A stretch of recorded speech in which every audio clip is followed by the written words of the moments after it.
The breaking point, the distress signal from Horizon Prime, reached Earth exactly 36 hours too late. Commander Elena Vasquez stood frozen in the command center of Terra Station 1, watching the recorded footage that would forever change humanity's role in the galaxy. The images were crystal clear, transmitted by hidden surveillance drones that had witnessed everything. 23,000 human colonists, including 8,000 children, had been methodically exterminated by the Vorthan Empire's shock troops.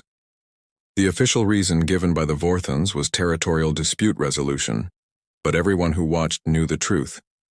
This was a calculated message to humanity about their position in the galactic food chain.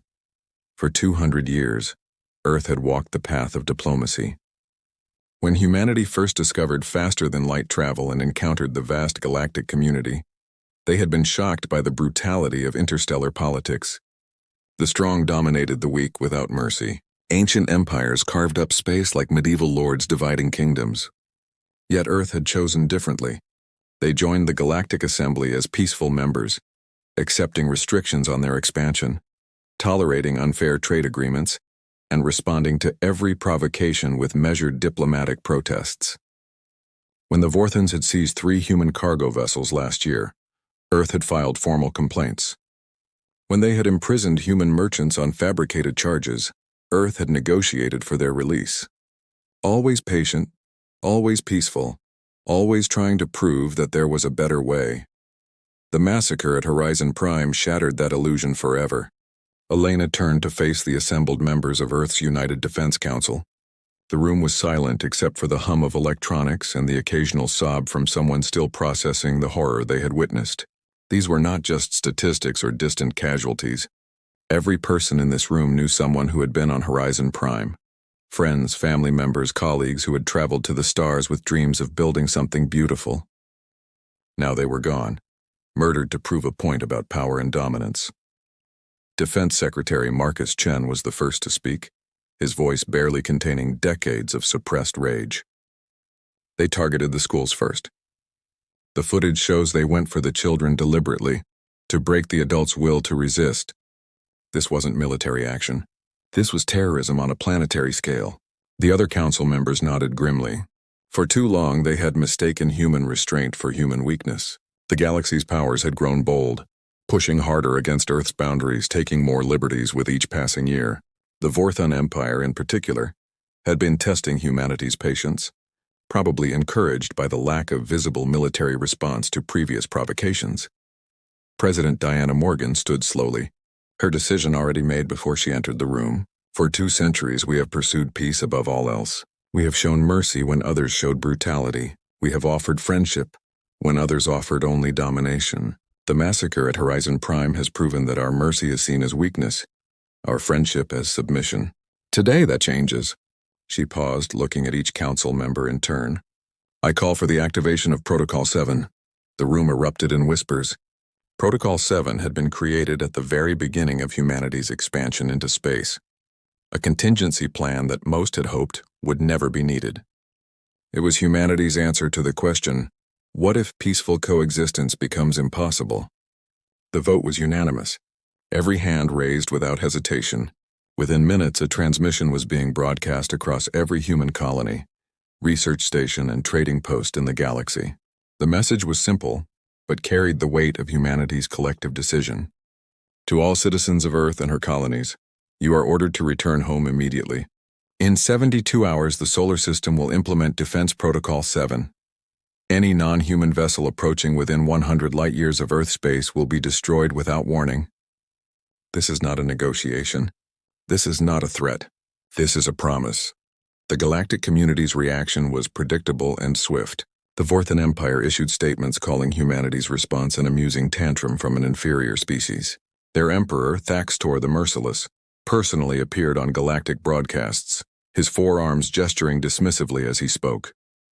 The humans think they can threaten the Vorthan Empire, we who have conquered 1,000 worlds, we who have stood unconquered for 3 millennia, let them hide in their single system. When they grow hungry enough, they will crawl back begging for trade agreements. Other species' reactions ranged from concern to outright mockery. The warrior races found humanity's ultimatum hilarious, pointing out that humans had never demonstrated any significant military capability. The merchant guilds worried about trade disruptions but assumed humanity would back down once economic pressure mounted. The older, more established empires simply ignored the announcement, considering it beneath their notice. None of them understood what they had awakened. Deep beneath Earth's surface, in bunkers that had been constructed in absolute secrecy over 2 centuries, lights began turning on. Massive underground facilities that stretched for hundreds of miles hummed to life. These were not military bases in any conventional sense. They were something far more ambitious. For 200 years, while presenting a peaceful face to the galaxy, humanity had been preparing for the possibility that peace might fail. Every scientific advancement had been dual purpose. Every research project had military applications. Every piece of technology traded or stolen from other species had been reverse engineered and improved upon. The truth was that humanity had never been weak. They had been patient. They had never lacked military might. They had chosen restraint. The merchant vessels and patrol boats that other species mocked were merely what humanity had chosen to show. Like an iceberg, the visible portion was insignificant compared to what lay beneath. In hidden shipyards throughout the solar system, vessels that had been maintained in perfect readiness for decades began their power-up sequences.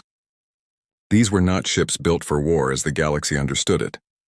These were ships built to end war, permanently if necessary. Admiral Sarah Kim stood on the bridge of the TDS Retribution, humanity's true flagship, as it rose from its concealed dock beneath the Atlantic Ocean.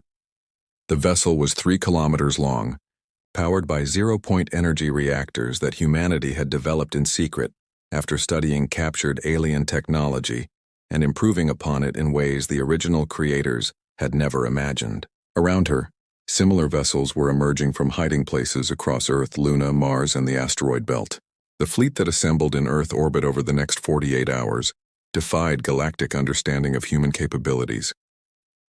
As news of humanity's mobilization reached the Vorthon Empire, Emperor Thaxtor made a decision that would seal his empire's fate. He ordered his Grand Armada, 500 of the most powerful warships in known space, to travel to Earth and put down what he called the human insurrection. He wanted to make an example that would echo through history. No species could threaten the Vorthon Empire and survive. He would finish what the massacre at Horizon Prime had started, the complete subjugation of humanity. The Emperor's advisors tried to counsel caution. The humans had given a specific warning about approaching their space. Perhaps negotiation would be wiser. But Thaxtor had ruled through fear for too long to recognize the danger of cornering a species that had nothing left to lose. He had mistaken humanity's previous mercy for weakness, their diplomacy for cowardice. He was about to learn why Earth had chosen peace not from inability to wage war, but from knowing too well what they were capable of if pushed too far. The massacre at Horizon Prime had not weakened humanity's resolve. It had shattered the chains they had placed upon themselves. The galaxy wanted to see humanity without mercy. They were about to get their wish. The Reckoning. The Vorthon Grand Armada dropped out of hyperspace at the edge of the solar system, with the confidence of conquerors who had never known defeat. 500 warships, each one a masterpiece of destructive engineering that had laid waste to entire civilizations, arranged themselves in the traditional Vorthon battle formation, known as the Crown of Thorns. Admiral Crix, the Emperor's most decorated military commander, stood on the bridge of the flagship Dominator, his chitinous exoskeleton gleaming under the harsh combat lighting. He had personally overseen the destruction of 43 species who had dared resist Vorthon expansion. Humanity would be number 44. The Admiral's tactical display showed Earth's defensive fleet arranged in concentric spheres around their home world. The numbers were surprising. Nearly 2,000 vessels, but Crix was unconcerned. Numbers meant nothing against Vorthon firepower and centuries of combat experience. He opened a communication channel, his translator rendering his clicking speech into the crude sounds of human language. Forces of Earth, I am Admiral Crix of the Vorthon Empire. Your 72 hours have expired, yet you remain defiant. Surrender now and your species will be permitted to survive as servants. Resist and you will share the fate of your colony on Horizon Prime. The response came from Admiral Sarah Kim aboard the Retribution. Her voice was calm, almost conversational, which unsettled some of the younger Vorthon officers. Admiral Crix, you were warned not to approach our space. That warning was not given lightly. You have exactly 60 seconds to reverse course and leave. This is the only mercy humanity will offer. After that, what happens is on your head." Crix's mandibles clicked in amusement. The human truly believed her inferior fleet could stand against the might of the Vorthan Empire. He would enjoy teaching her otherwise. The 60 seconds passed in silence. Then space itself seemed to bend around the Vorthan fleet. What happened next would be studied by military theorists for millennia, assuming any survived to study it. The human ships did not fire conventional weapons. They did not launch missiles or project energy beams. Instead, they fundamentally altered the laws of physics in localized areas around the Vorthan vessels. Gravity increased 10,000-fold in some areas, crushing dreadnoughts into points of ultra-dense matter. Time dilated in others, aging ships and crews to dust in seconds while the rest of the universe watched. Quantum uncertainty was weaponized, causing Vorthan vessels to exist in multiple states, simultaneously before collapsing into nothingness. Admiral Crix watched in horror as his invincible armada was dismantled not through conventional warfare but through the application of scientific principles. The Vorthans had never even theorized. The humans had not built weapons. They had built reality manipulation devices. Every natural law that the galaxy took for granted became a weapon in human hands. The electromagnetic force was reversed in targeted areas, causing atomic bonds to fail. The strong nuclear force was negated, turning matter into expanding clouds of quarks.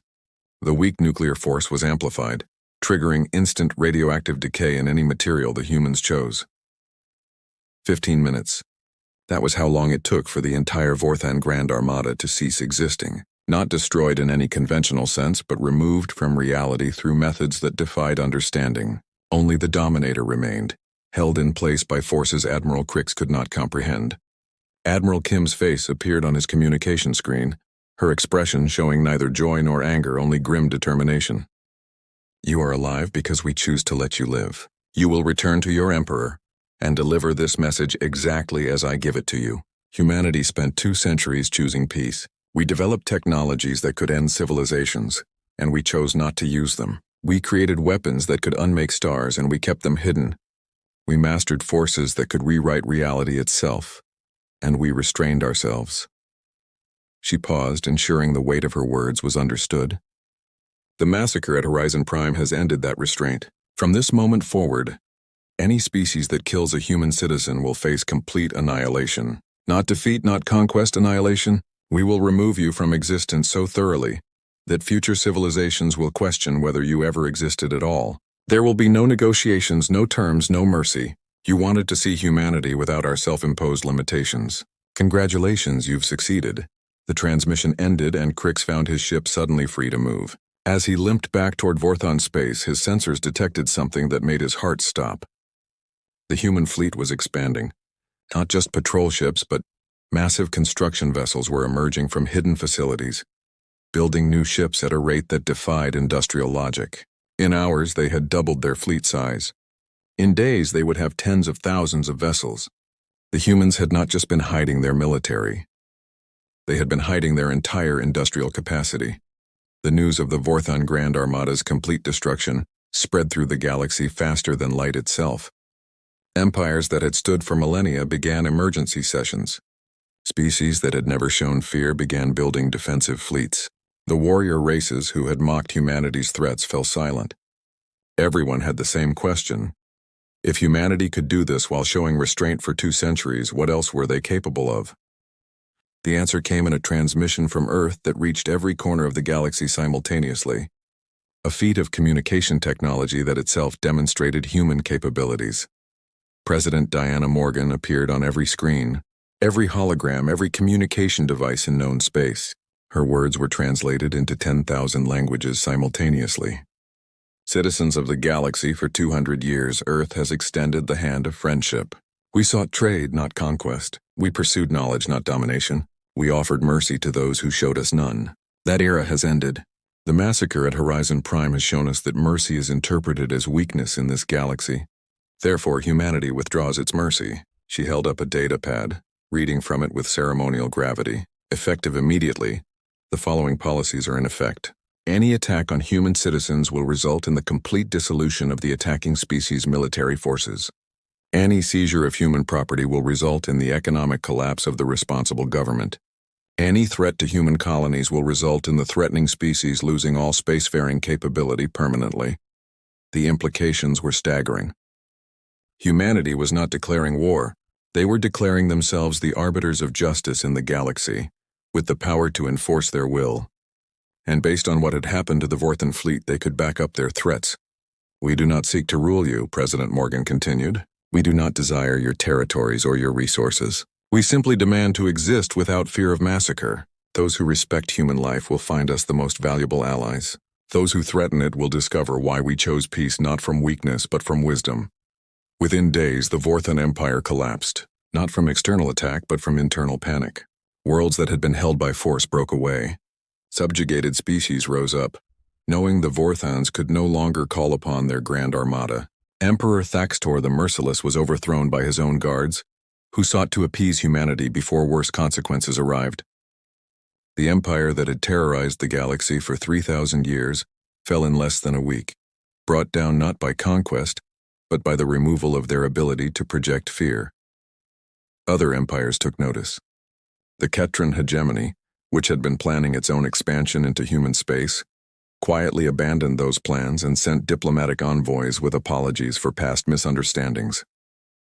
The Dromath Confederation returned human prisoners they had claimed did not exist.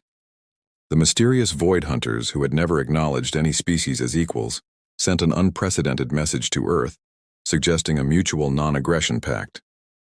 The galaxy had discovered that humanity's greatest weapon had always been their choice not to use their weapons.